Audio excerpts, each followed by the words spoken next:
Morning, everyone. Welcome to our SBAC Goleta Regional Action Plan meeting.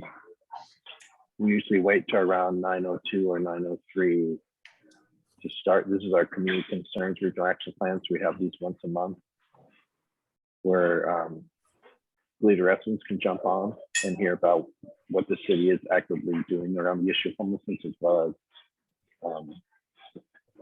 some of our specific neighborhoods that might need some attention.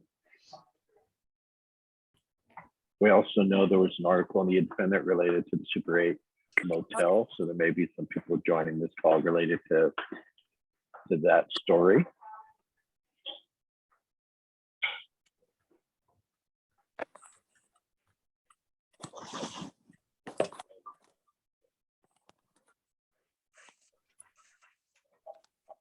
If everyone wants to go ahead and introduce themselves in the chat window, I think that would be helpful.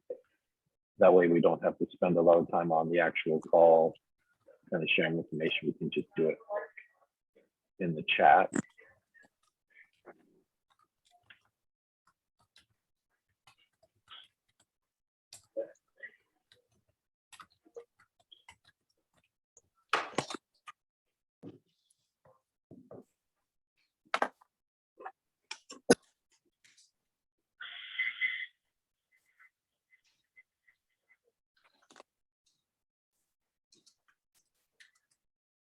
We'll wait just another 1 minute.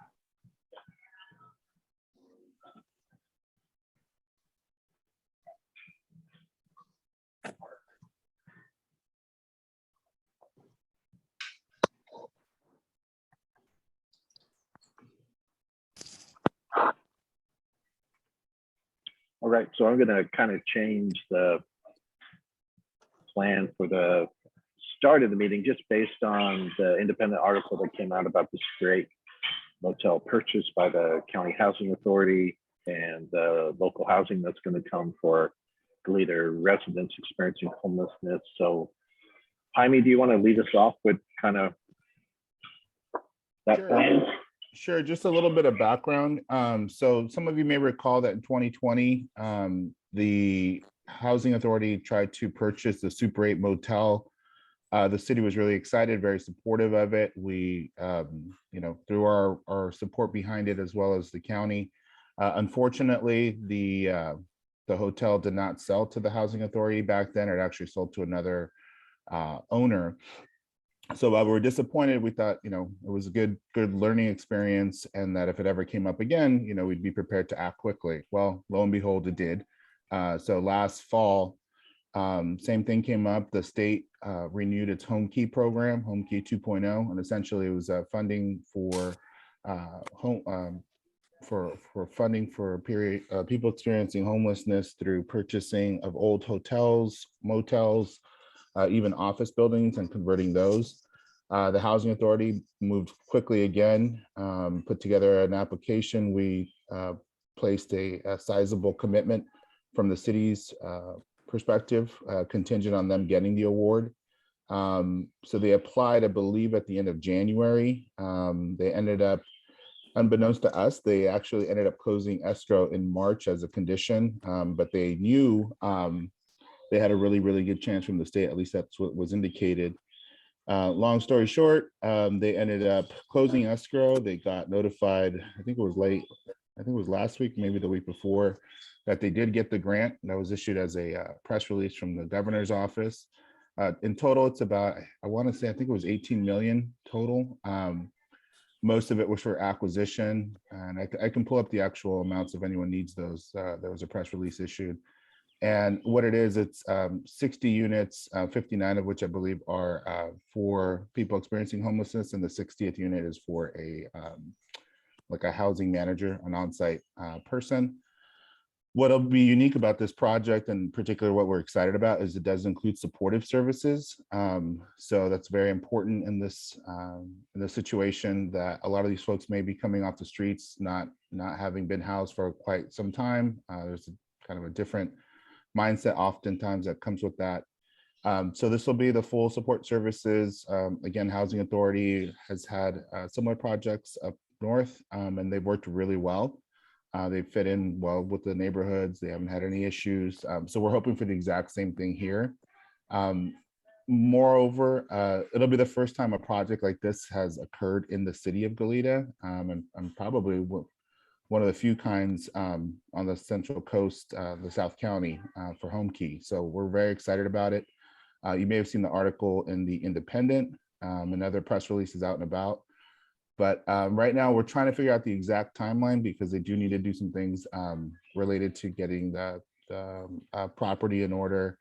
They have to get some clearances from, I believe it's the Army Corps of Engineers and some other things, but they're very excited. We're very excited. Right now, the principal person who's behind the project is John Polanski. He's on vacation this week, so which is well deserved. He put in a lot of hours, so he's out this week, and then we're going to circle back when he gets back. We're planning on doing a community meeting in line with them to help kind of spread the word, take some more questions. We did something similar to this in February, and I think it went really well. People got a lot more information. There wasn't as much stereotypes or assumptions by the end of the call, I think, that may have started at the beginning. So we're very excited about that. And we really want the community to know about it, to ask questions when the time comes to the community workshop, to feel comfortable that they're being heard. But we also believe that this is a unique experience for the city, for the Housing Authority, for the county, to provide a really unique opportunity for housing. And it just really is it's a big deal. And we're excited to be supporting it. And the city's made a sizable financial commitment of $600,000 along with the county. And I can get the facts and figures if you all need all those, but we're hoping to make this a very big success here, and one that can be modeled throughout the county and throughout the state as well. So I think that's most of it, Jeff, unless you might want to expand more, or Mayor Perotti wants to say a few words, she's welcome to do so. But from the city's perspective, we're very excited. Sure, Mayor Perotti, yeah, go ahead. Well, we are excited because we've been struggling with, it's been a challenge to, clean up the encampments and then find housing. So that's the missing link here.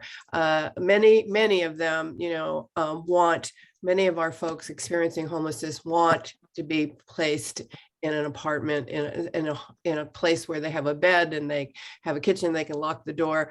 And the what's unique about this that made me really get on board and support this idea was the managed supportive services. Without that, I probably would be not as excited as I am. They will have supportive services. And this is much like any other apartment that a person would rent. They will have a manager, a landlord, and they have to abide by a contract. And if they don't do, something happens and they cause a problem, it's just like any other facility, apartment, they will have to leave. So I'm anxious and looking forward to sharing the success with our community of this project. And I'm glad that John Polanski and the Housing Authority will be holding another, I forget what they call it, Jaime, do they call it a informational Q&A? Yeah, I think it's a community meeting, community informational meeting. It's not really a workshop. It's more of an information sharing and taking in questions from the community. I think that's critical. That's what we need to do. And we're getting out in front of it. And we are in partnerships with the county and the Housing Authority, the city of Goleta. So any little bump in the road, we're going to work on it. We're going to fix it. And, you have my word on that. Thank you. Thank you, Mayor Perotti. Thank you, Heidi. Yeah, this is Goleta's put a lot of funding forward now to try to support the plan for getting people off the streets into housing. We now have CityNet that has developed a lot of rapport and relationships with people.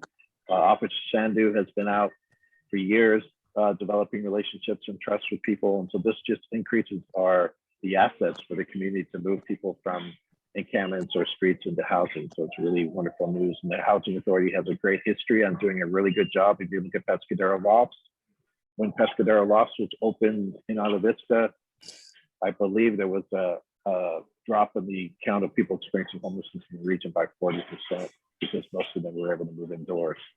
So, and that was a county housing authority project with supports as well. So I want to go ahead and open it up to see if anyone else has any questions or comments. You can use the chat window. You can raise your hand.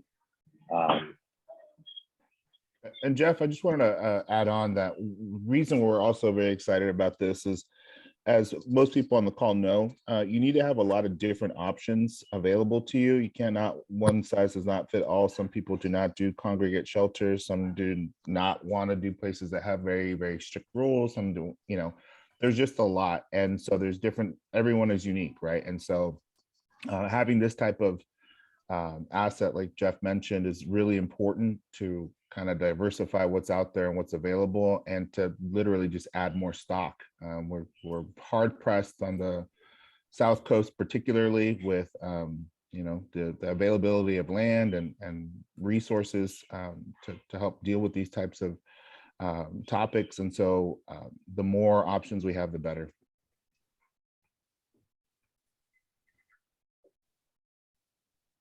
Any questions or comments related to this specific project?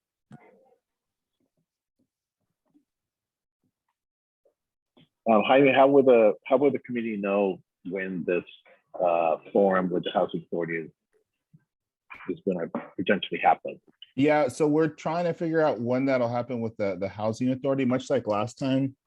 I think we gave people about 2 weeks notice, and then sent out press releases, sent out email blasts, sent out information, put it on multiple websites across the county, across the Housing Authority, across the city. And we got really good participation. I think at one point it was about right around 50 people, maybe a little bit more, maybe a little bit less, but the word got out. And definitely one of the most important parts of that was having John Polanski available to take questions. And he also, at the very end, the last slide was, here's my phone number, here's my email, call me, let me know if there's anything I can help answer. And we just really got a lot of folks interested. I think more people just wanted to hear than necessarily want to ask questions, but I think the ability to do both was very much welcome. So we will do the same thing here. We will work with them to make sure the messaging gets out there. We'll put it across our platforms, and hope the media picks it up and shares it and folks see it and tune in. But I think that's it for now. I would say my best guess is, since John's out this week, it's probably going to be mid-May, just realistically in terms of timing. But we'll certainly, as soon as that's available, we'll make sure to let people know. Mayor Perotti, I'll go to you, and then there's 2 questions in the chat that you should get to. I just want to briefly say that we're definitely going to make sure we get the word out, you know, and I'm going to really we have a great public information officer that really does a great job of getting our information out, but also we will do, I'm encouraging the city to do hard copies, flyers, if we have to go maybe to some of the businesses in Old Town, especially, that have concerns. So we'll do the best job we can.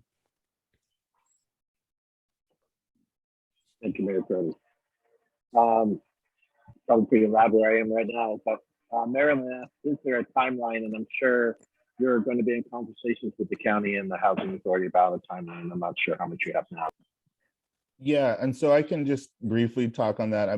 I do want to make the distinction that this is the Housing Authority's project. We're definitely supportive of it. So please don't, I know there's folks in the media, don't quote me 100% because I did not work for the housing authority, but our understanding was that it was somewhere in the process. Once it's acquired, once things settle, maybe 6 to 7 months, they're looking at pre-ordering furniture to get things rolling. The majority of the work will be done, probably I would say before the end of the year, just being realistically. So 7 months from now is, roughly, November, December timeline. So, but they'll definitely be laying out exactly what they need to do and what their timelines will be. They've definitely been working with their architects and their contractors to figure out what's going to be necessary and staging wise, what will work. What I can't give you is official date. So maybe part of that we'll try to do is work with the housing authority to try to give a pretty firm time range, maybe time schedule as part of the information that goes out. I know that's a very important part of everything is, we get excited that we got the grant, and then the next question is, when's it going to be done, right? And so we're hoping that both folks can be patient. Definitely the impetus and the urgency is definitely there. So we'll keep folks informed as we can. And as far as a potential list of those who would be able to get in, I believe there'd be some kind of a local preference given. But maybe Yeah. So one thing they were very careful about is, so there are rules related to fair housing and preferences, but the way it's going to be done is through the coordinated entry system. And so part of that is, kind of a vulnerability index, but also too, what are the ties of the person to the community? It's always best if they're able to be near their doctors or services that they're familiar with. So it kind of naturally works kind of like a local preference, but it's essentially more so trying to ensure that there's more likelihood of compliance and folks being connected to the community, connected to their services. And then so ultimately they'll have more success is the expectation. And that's essentially what's driving how people will be selected. So Kevin asked about what assistance will be available for residents who transition to self-sufficiency. And my understanding, this will be permanent supportive housing with case management, so there'll be a different level of each individual. But any other thoughts related to that? From my understanding, yes, you're correct. It's permanent supportive housing, which is a big distinction from other types of housing for folks experiencing homelessness. I think that the end goal, like in any of these programs, I think, and housing is, as people are able to and are stabilized and are able to build back up, things that have been lost, things that have been troubles, the expectation is not to keep them there forever. Obviously, I mean it's available to in the sense that it's permanent supportive housing, but definitely there's always a push to independence, to self-sufficiency. Part of that comes from the case management, and then also from living in a place where you kind of have ownership of your own things and your own time. And so one thing that's important to make clear, and Mayor Prodi touched on this, is there will be on-site support services and a landlord, right? And so it's not a free-for-all where it's people can do whatever they want. Just like if I leased an apartment, yes, I have a lot of control over what I can do, but if I'm doing something that's illegal or detrimental to the apartment, I can be evicted, and the housing authority can do the same. I mean, that's kind of the relationship that's there. They're landlords. They obviously have a different way of doing it in terms of they might give a handful of chances and work with the person and try to develop it that way. But ultimately, they have the authority to evict people. And in certain cases, they've done it when it's been necessary. It's not the goal, obviously, but that is available to them. And so that helps, maintain some sort of structure so that if things don't work out, the tenant is problematic and causing a lot of issues, unfortunately, they have to exercise that right. Next question is from Steve. What's Goleta's ongoing expenses that might be connected to the project? Are there ongoing expenses? So that was a really important question that the council had of the housing authority when this project came up. And really the city said, you know, we can commit some funding from ARPA, which is the American Recovery Plan Act. It was a sizable bill that got passed, I think, last year, or maybe late 2020, maybe I think it was early 2021. But essentially that was the commitment from the city. The housing authority has said that they believe they will have everything they need to operate this going forward. Part of what they'll be doing is, you know, maybe using Section 8 vouchers, other items that create revenue to help fund the operations of the building, but there's been no ask of the city for operating expenses. There's no intent for them to ask for any operating expenses, and there certainly has not been any agreement written in that regard. So right now we are operating under the understanding that, you know, it's the amount that we said we would provide, and that's it. Can't forecast the future very well, but that's our plan, and we don't see a need, and we haven't been told that there is a need for ongoing expenses going forward.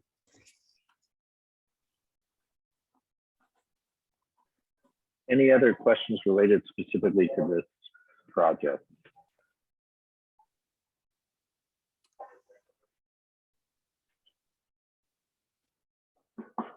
Great. Go ahead, Steve. Hi, and good morning. Thank you for having this public meeting. This is so informative, and what a great step forward we're making. It's a general question, and I don't know the answer. I'm not expert in this. I'm just somebody who lives here in Goleta, and this is the existential problem of our time.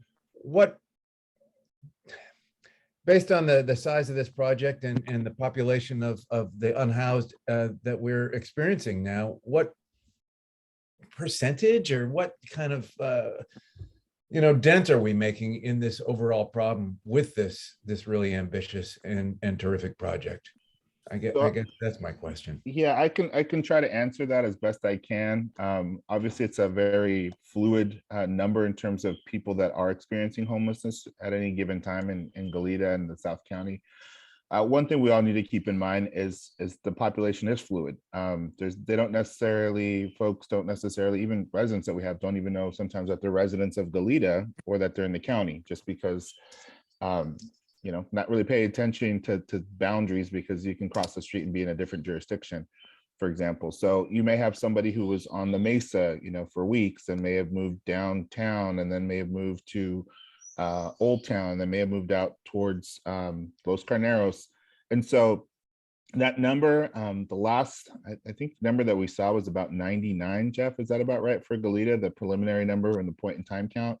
A couple of years ago, I think it was closer to about 150, 160. I don't have the numbers in front of me. So this one is 60, right? So it'll be 59. We don't assume that every single one of the people there will be a currently unhoused person that lives in Goleta, because that number can change day to day. Like I said, it's more of the tie to the area. So they may be in Isla Vista, for example, and then end up in the project. They may be in an unincorporated county in Goleta, maybe they're in Patterson area, but they may have stayed out in Goleta. So it's really hard to put a finite number to any particular count.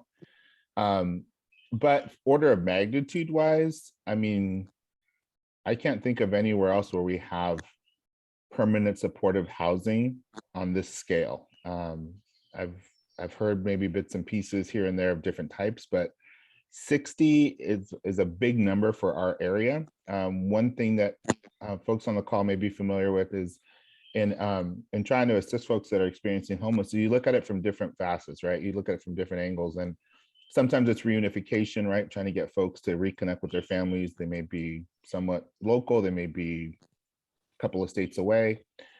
So that's one way of trying to help folks. The other is, trying to find resources that make the most sense for that individual. So my long-winded answer to you, Steve Nelson, is it's a sizable opportunity here. I can't say that it'll solve anything. 100%, but like I said, the more options we have that are available to try to assist people, the better off we are. I firmly believe that. Last week I was at the Salvation Army, trying to see how their operations work and what could be done there. So there's different nonprofits, different, I think different kind of stories of how they want to help folks. So some people might focus more on, reducing drug addiction and alcohol abuse. Others may be more low barrier, which is kind of, we'll just do whatever it takes to get this person off the street. And there's a whole gamut, of different ways to try to approach this, this very, very human problem and issue. So I think that the 59, and anyone else on the call can definitely chime in, but I think 59 is a huge number, especially for Goleta. Thank you. Absolutely. Thanks, Steve, for the question. And then we have a question from Mary, which I think, you may have already answered some of it related to case management, and the Housing Authority has some strict rules related to drug dealing and use around the property. So I don't know if you want to go back and speak to that, but Mary had a question about how are we going to make sure that this drug dealing is not happening in that general region due to the housing area. Yeah, so another thing is that, so this is not a shelter in terms of, very hours or maybe a day or two. This is very much permanent supportive housing with people on site with resources available. I'm sure the Housing Authority will be working closely with folks from the county and nonprofits to try to deliver the best kind of service possible. So if you think about it that way, I think it's a little very much different from just kind of a free-for-all, and I hate to use that term, but kind of when things are just unwieldy, right? There's no one watching, no one really paying attention. One thing that we were underscored during our initial conversations were, that was a major concern for folks from the city, right? Is would this become, not just a place for housing the homeless, which everyone can get behind, but will there be more problems? Will there be issues with maybe theft, loitering, drug sales, maybe behavior that's, unruly or anything. And, realistically, the County Housing Authority provided some really good examples about how it's kind of a misconception. Crime's going to occur wherever. It can occur in the nicest apartment building, where people are paying thousands of dollars a month for rent. And you hear some really horrible things that happen there. And so it's not the place to just assume the worst. It can and does happen. It can and does happen in other places, in single family homes and very nice homes. So I think taking that perspective helps a bit. The other part of it is they will have security, systems and monitoring to make sure that nefarious behavior is dealt with up front. Obviously, we have law enforcement to come in when laws are broken. But that's definitely something that the Housing Authority stressed on the community call to really get to that core, because we probably had 3 or 4 callers that, came in really dead set against it. I think just initially, and then, over time, they kind of were surprised to hear the responses. And I think they walked away with a different understanding and a different appreciation. So, we're going to have to continue to make that message clear and say it often to the public. If there is anything illegal happening, and this is not it's happening at this special project, so we're just going to have to look the other way and we don't want to have to deal with it. No, we'll have to call in the sheriff's office, city staff, or whoever needs to respond, and do so and do it quickly, right? And do it in kind of a cohesive and best nature as possible. Community Resource Deputy Ben Sandy, who's on the call, has done a phenomenal job working with folks, but also too having to have that firm line where things, if you're doing something illegal and it, of a certain nature, like it needs to be dealt with, and we can't have just unlimited passes for people to do things that aren't productive or frankly that are illegal. So we'll continue to do that. It's a hard thing to stress enough, because I think you have to hear it a number of times, because the initial mentality for a lot of folks is just assuming assuming the worst. But hopefully, part of what we want to do is highlight the successes the Housing Authority have had in other communities and say, look, this is not the first time they've tried this. So, let's give it a shot. Let's stay on top of it, be very vigilant, and let's try to be productive and helpful. These folks really need it. Thank you, Jaime. And Deputy Sandy, from your perspective, do you have any thoughts related? You're in the trenches, you've gotten people into housing, you know how the system works. Do you have any thoughts related to this project as well? My experience with folks who want housing, once they get that housing, they really, they want to maintain it. So they more or less abide by the rules to maintain that housing because they have experienced being on the streets, and that's not a place that anybody wants to go out to. We have the Pescadero Lofts in Ala Vista, and although we get some calls for service there, it's I don't think it's a noticeable amount of calls. And I'm just speaking from experience. I haven't ran any numbers on that. But that would be my, that's what I would anticipate, that the folks who are approved and do get permanent housing will appreciate it and will make some effort to maintain the housing. In the past, I know as well that the County Housing Authority has, as they're working on new projects, allowed people to come and see places like Pescadero Lofts and how they work. So I would imagine that might be on the table again if people have an interest in seeing how a project like this works. They've often had people go ahead and tour a site that they're already running and seeing what's on site. So that might be something Jaime in future planning to work with Housing Authority on. Yeah, they've offered that up, and they did do tours of Pescadero Lofts before COVID. I think once that happened, COVID happened, they had to peel back, obviously. But as things are changing, I think they've definitely shown a willingness to kind of open doors and say, if you really want to see what this looks like on a day-to-day, come by and check it out.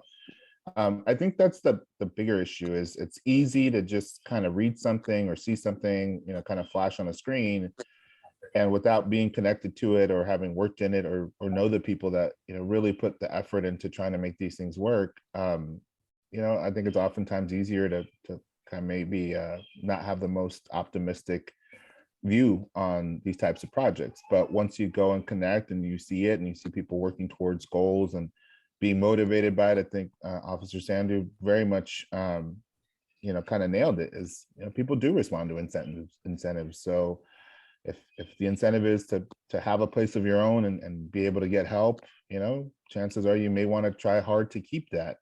Folks that don't want the housing are probably never going to want to apply or try to be part of it. Then those are the people that may not be a good match, right? They're not ready to commit to something like this and try to work through and get back parts of their lives and trying to work and trying to be kind of on a different path. And so this is all it's all dependent on the individual person. I think that's what I've learned in the last year and a half working on these items is not everything works for everyone. Right. And so we have to kind of keep that in mind. There will be people that will want help. There are people that will work hard towards, achieving certain goals. And there are other people who just frankly don't want to deal with anyone and don't want any limitations. And so you'll have everything in between, and people will struggle sometimes. Other people may start off fast and keep going. And then other people may start and stumble. And so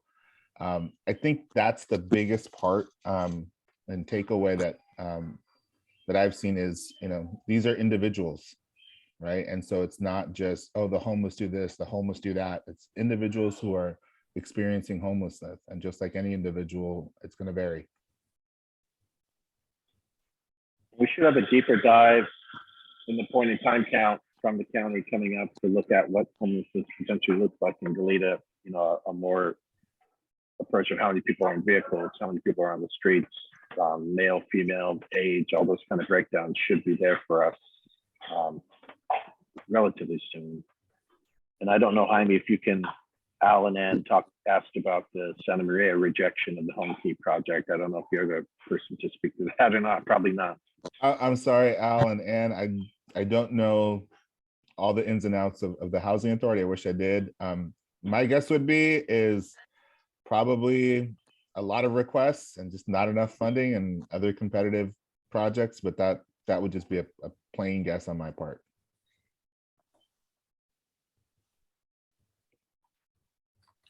I think the other thing that the housing authority generally is good at in every region that they engage is involving community members in ways to assist and volunteer. And I think that would be another interesting conversation about appropriate ways for people to get involved. More relationships, keeping people housed. There are ways that volunteers can be essential in being a part of the plan to keep people indoors appropriately. And sometimes that's providing meals or things like that. They've historically done at Pescadero Lofts. Their faith communities have done once a week meal and stuff like that just to build community. I don't know what they're going to do there, but that's a question I'm going to have, because I think engaging Goleta, people that want to be involved in kind of knowing people, it is a very relational effort. And people feeling like they're supported by the community leads to them being more successful too. I've just really seen that's true.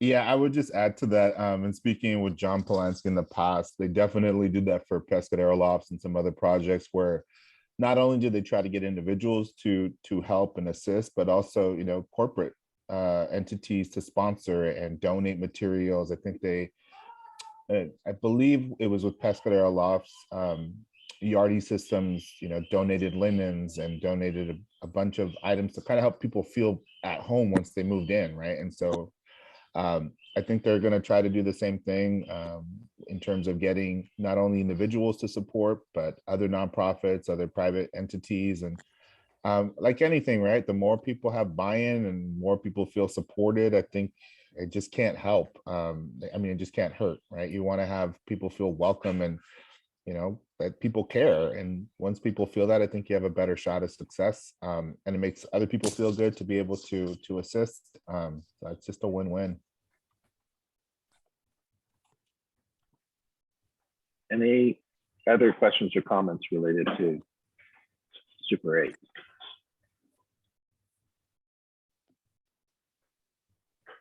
Right, this is our community concerns meeting, so there might be other regions or other questions you have just related to homelessness as a whole.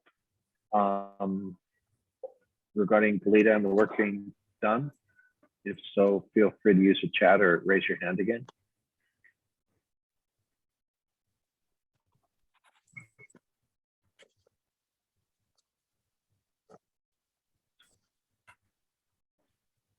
Landon and I are continuing to work on, we have 2 site visits related to the Tobes group and Appfolio. We're continuing to work on everything related to those 2 site visits that they've asked for.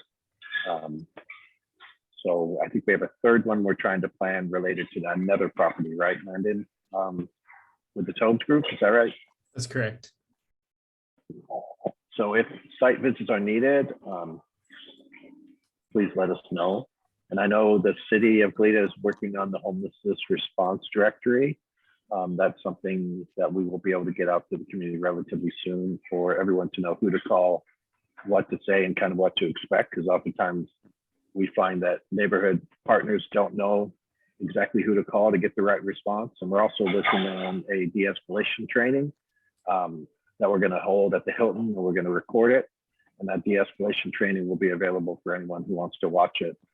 Sometimes that's really helpful for new employees that get hired and have not had an experience working with people on the streets in areas where homelessness is relatively prevalent. It's really helpful to have that as well. So that's something we'll be hopefully doing in June.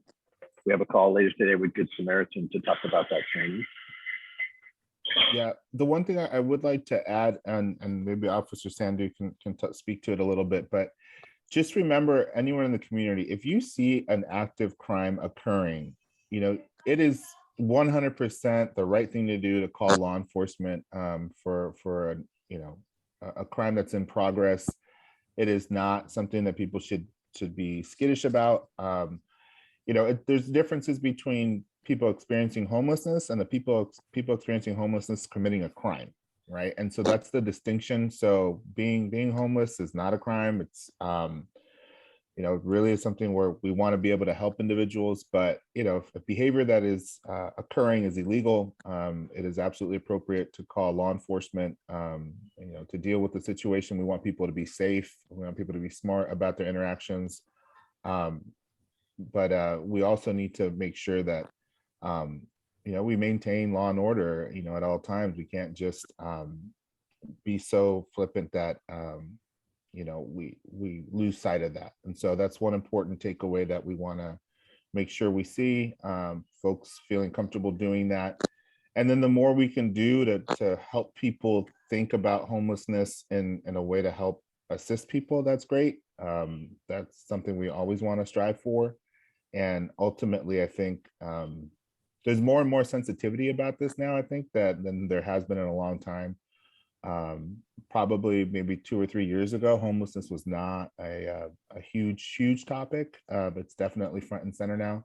I was just in the Bay Area this weekend, and quite a contrast in San Francisco, Oakland, San Jose, even in Santa Cruz on the way back, we drove through. And you want to talk about encampments and, you know, huge numbers of people, you know, and this is, you know, people with tents on sidewalks, you know, not necessarily tucked away in areas that are kind of out of sight. This is very much front and center. So I think each community is different, and we're each trying to grapple with it. And so in Goleta, our council's been super supportive of trying to get more assistance out there, and CityNet's been doing a great job of connecting, and Officer Sanders done an amazing job with his relationships and working with the community.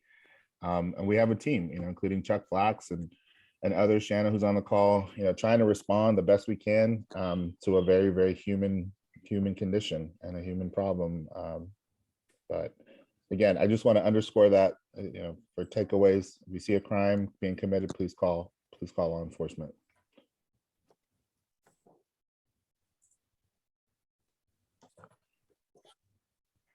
I mean, I don't know if there's anything you want to update us on related to Salvation Army, or if you want to wait on that.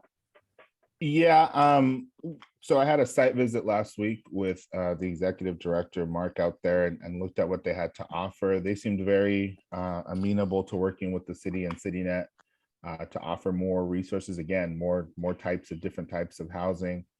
And so I'll be working with CityNet to, you know, basically give them the go-ahead to be able to use that when it makes sense. They've also been very open to say, you know, we're only going to charge for when it's actually used. So we want to step away from things where we have reserved beds, and if nobody uses it, we're paying for them for no reason. We want to make sure that they're being used, and when they are being used, that we're paying for them, and it's a good use of public money and public funds.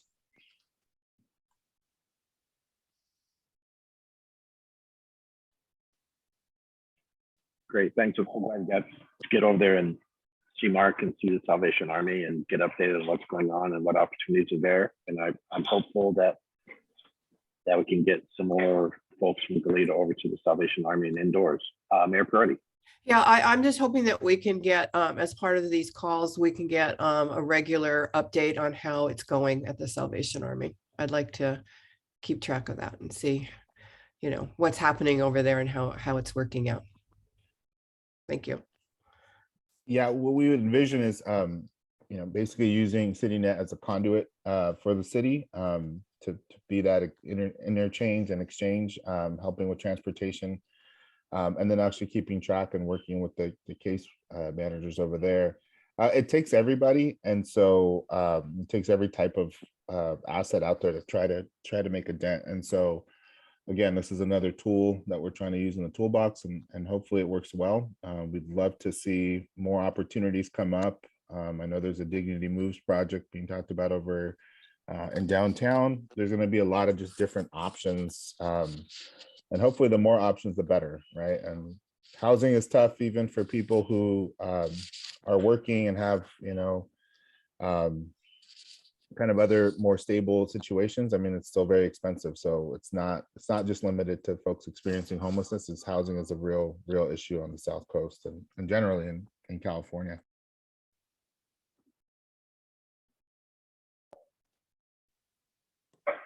Yeah, the truth is, Jaime mentioned it, is homelessness for 99% of the people who are out there is not a choice. In my 17 years of working with people, I've only seen 2 people that have, through canning or through everything they do, they love to travel, and it is a choice. 99% of folks, once you have the rapport and relationship and they trust the system, they're willing to go indoors again. And I think what you're going to see with you're going to see that with the Super 8 project. We're seeing it in Santa Barbara City with Dignity Moves. We're seeing people who for a long time didn't have an option of going indoors because the basic shelter bed wouldn't work for them. But Dignity Moves does, where they can lock their site, they have a level of privacy, they have the supportive services in place. We're seeing people that have been at Alameda Park or meal sharing for years now moving toward the acceptance of housing. So I really want to celebrate this across our South County, is that as we build, I put the 4 steps to solving homelessness in the chat because I've seen that work wherever I've been, whether Lompoc, Santa Maria, Santa Barbara, Goleta, is if you put those 4 steps in place, which includes at the end, you cannot solve homelessness without permissible housing. And people generally want to live where they've been. So you're going to see people that are connected to their families or their doctor or their friends in Goleta are going to jump forward, I believe, and want to get indoors. And so this is really fantastic. And then Kirsten has put in about the pallet shelters and IVs, showed the same idea, right? People in Isla Vista, that's what Pescadero and Lofts showed. People in Isla Vista that got preferences and got the right supports moved indoors. People that have been outdoors for years. I know there were people that moved into Pescadero Lofts that were almost 17, 20 years. So it's really an incredible opportunity, and really is something for us in Goleta to galvanize all the support we can around for success. And so figuring out how volunteers can get involved, what are the resources, like the welcome home kits are always really cool. The community members, if they want welcome home kits, those are really kind of some great things that show the whole community. Yeah. Any other questions or thoughts? Chuck, you've been silent, Mr. Chuck Flack. I don't know if there's something you want to share. No, I don't have anything really to add to this conversation, because something I've observed is the degree to which all of our stakeholders throughout the county have been improving their capacity to address this problem. And people should recognize the preliminary accounts on homelessness are showing a decline in the number of homeless people in Goleta.